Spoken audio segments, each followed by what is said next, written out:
whole book on how to run the radio. How many books do they have? 4, 5? This combine? Yeah, that's right. And they're all useless.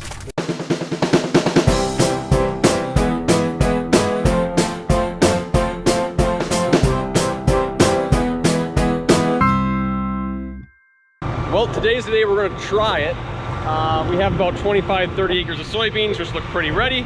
And we don't really know if they're dry enough yet, but we're going to go out, we're going to try it. There are a few people going around us, some doing corn, some doing soybeans. Our stuff's all a little bit behind because we sprayed fungicide on everything. So fungicide kind of delays or slows the process of growth a little bit. So our stuff's a little bit behind, but we're going to try today. Probably definitely go tomorrow, maybe. But if it stays windy like this, we're going to be going full force here in no time. So the first day combining is always really slow because you always have settings and adjustments to make. You just got done rebuilding some stuff, so there's some adjustments there. And in the case of the 780, it's a new combine, so it'll probably be a lot of adjustments. So I've been watching my dad here for about 2-3 minutes, and he's made it about 20 feet. That's usually how the first day combining goes. Number 2.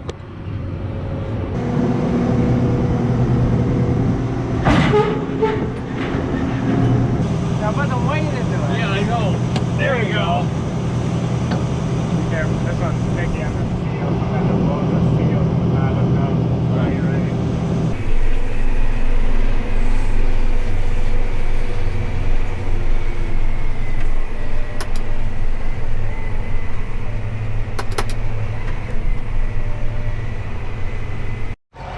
Well, calling done for the day. This from there to there was all that was ready. So hopefully more is ready tomorrow, because if not, this is going to be a really short and boring video. Well, so last night after we got that 30 acres done, we took the combines back to the shop. We did our adjustments and everything that we needed to do to get the combines running good. So this morning, or overnight, we had a nice wind. A couple of other fields dried down. So we moved to a different field. The 780 and the 40-foot draper went in. That truck didn't turn behind me, did it? I don't think it did. Oh, it did. Crap. Anyways, the 780 and the 40-foot draper went in the field. And like 2 minutes into combining, hit a old guide wire that was sitting in the field, sticking out about yay bit far, and kind of destroyed half the head. So what happened was it hit the sickle. That truck gonna pass me? There he goes. Anyway, so what it did was it hit the sickle, broke the sickle, went underneath, broke the guide shoe or the sliding shoe, whatever you want to call it, the shoe underneath the head that lets the head glide over the ground, dislodged it, went into the draper belt and dislodged that. But don't click away yet, because the 98, 70 and 35-foot head still going. We're still combining, so there'll be plenty of footage for you guys to watch. Now if you can see it, there's the guide wire.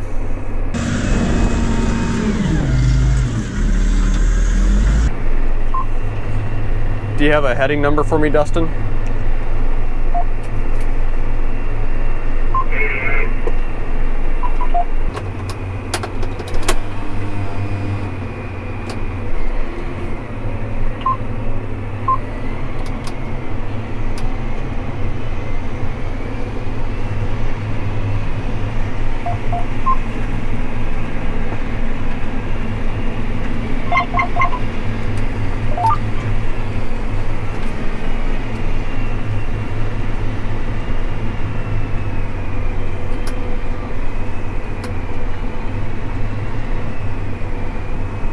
Now, a common question that I get asked, not so much on YouTube, more from people I know, is, aren't farmers getting kind of lazy because, you know, the tractors drive themselves? Well, no. What do you think? I mean, I can very focus all day. Well, this is the last load for this farm, and then I'm going to head to the other farm where the S780 is currently combining.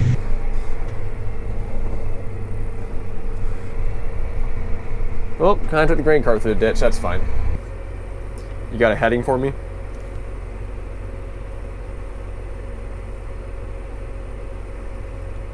92 degrees. 92.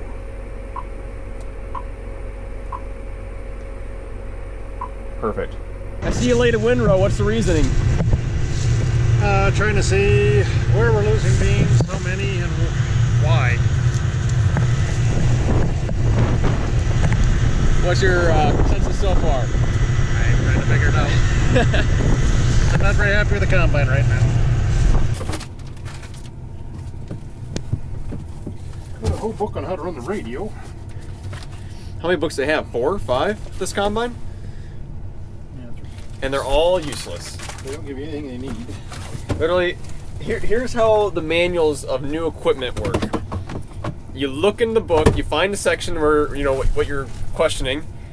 You go to that section, it says, here's what it does. If you have problems, call your dealer. Pretty much. Absolutely useless. So you think we have to change the concaves again, or are you going to try and change stuff? I don't get much more changing to the concaves. Is this all settings on your... Every year I get mad. I keep messing with the settings here, seeing if I can do anything. I've already opened that up.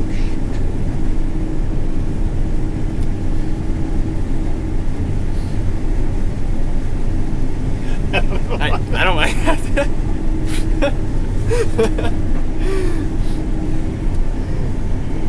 Alright, well, So far I fixed the head, and what do I made? 4 rounds. It's 6 o'clock. well, that's just part of farming. Yeah. So, while you're heavily distracted with everything else, what exactly do all your monitors do? I think they can see them all. Yeah, they can see them all. We're good. This is the main combine monitor. Yep. Do all your settings. And this is, you can basically switch these 2 screens. You can get stuff from here to here.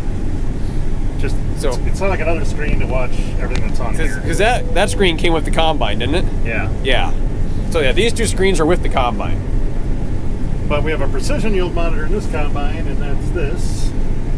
Which, so when you're looking at like yield and moisture and everything, which one are you looking at? You looking at Precision or the John Deere? I'm looking here. Okay. And then the iPad maps everything that the Precision does. It maps from Precision to Field View. There's tons of different software you can use. We use Field View. Tends to work pretty good for us, so. Yeah, and then that's if I want to watch movies. Yeah, I was just about to get to that. When I get the combine working, then I can watch movies. Yeah, that's the goal. Or documentaries. See, my tractor had an iPad holder, and they took it out, so I can't watch movies. But you got to work.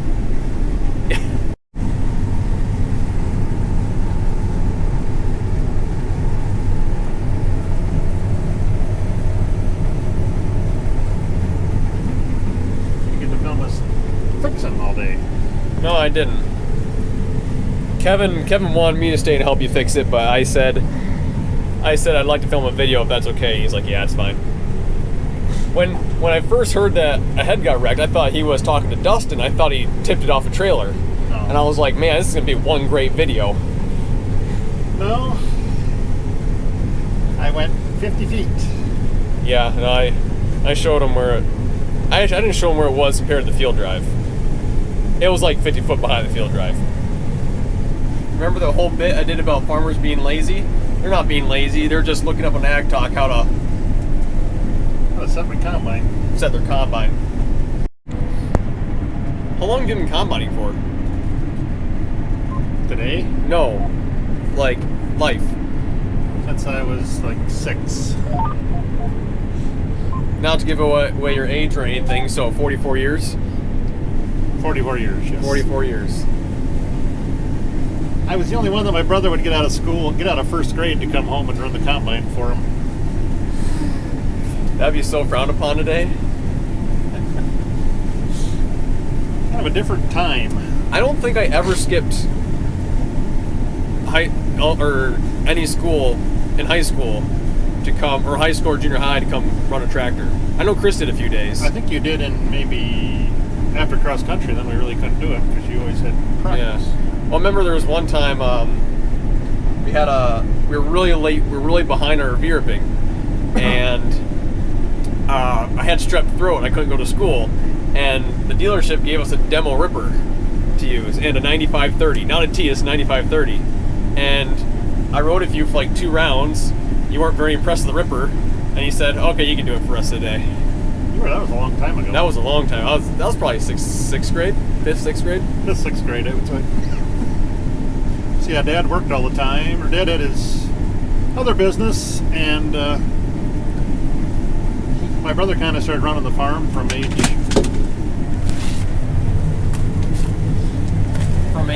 Camera falls off the window. Your brother started running the farm from when he was like age 14, wasn't it? 14 or 15. Of course, especially by the time he had his farm permit when he was 15. And he needed help, so I was his only help. By the time I was 5th grade, a lot of times they didn't combine until I got home from school. Kevin would work all day and fix everything else, and we combined till midnight, and from 4 to midnight, and then do it again the next day. All right, well, you probably need to be unloaded, don't you?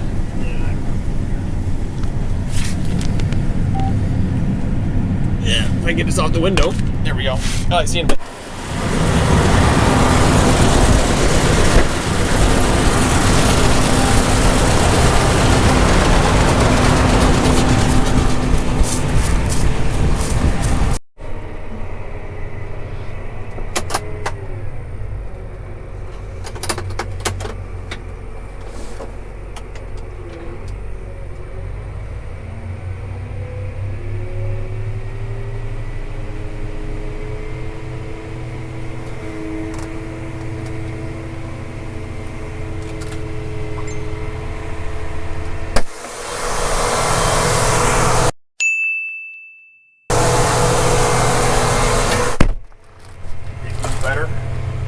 No idea. How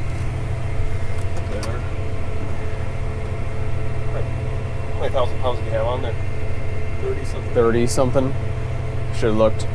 I remember this little. I think this is. Oh, yeah, this is a little bigger trailer. I remember. Okay, this is the one that has the extra thing in it. It's got deeper hoppers. Okay. So 2 big heaps. 2 really big heaps in the front, 2 really big heaps in the back. Okay. I guess if you do it by weight, it doesn't matter. So. I should really get a notebook and write down like Mom used to. I have a hard time keeping track of what I've done. Are they pretty on moisture? There's really big on 16 set up on the. I'm kind of combine the wettest part of the farm here because I figured your dry beans coming from the other field. Guessing they're mid-14s.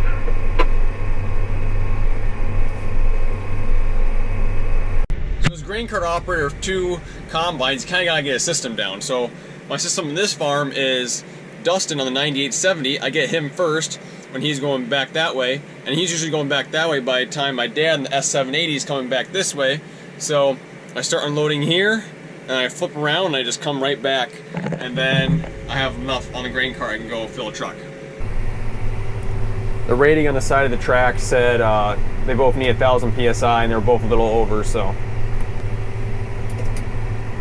I checked them when I hooked them up, they were both a little over, so, okay. He thought the track tension was loose on one of the tracks, but according to the gauges, they're good, so. I have a game that I always play to kind of pass the time. It's who can turn on their lights last. So right now, nobody has their lights on. I mean, he has flashes on because his tank's getting full, but basically, here's how it works. You gotta be the last person to turn your lights on in the field. And then if there's neighbors nearby, you have to be the last one of them to turn your lights on too. So, it's kind of a big game of chicken, but usually I'm the only one playing, so it's not that hard to win. But anyways, passes the time. 60s, I think. Dad lost, he has his lights on. Just me and Dustin. I won! Lights, lights, and lights.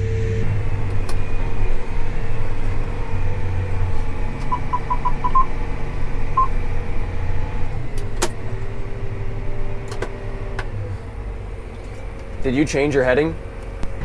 Well, he changed his heading and didn't tell me, so we almost had a collision there. No bueno. But no collision happened. We're still moving, but that means I have to steer. I'll be fine. Okay, line this back up.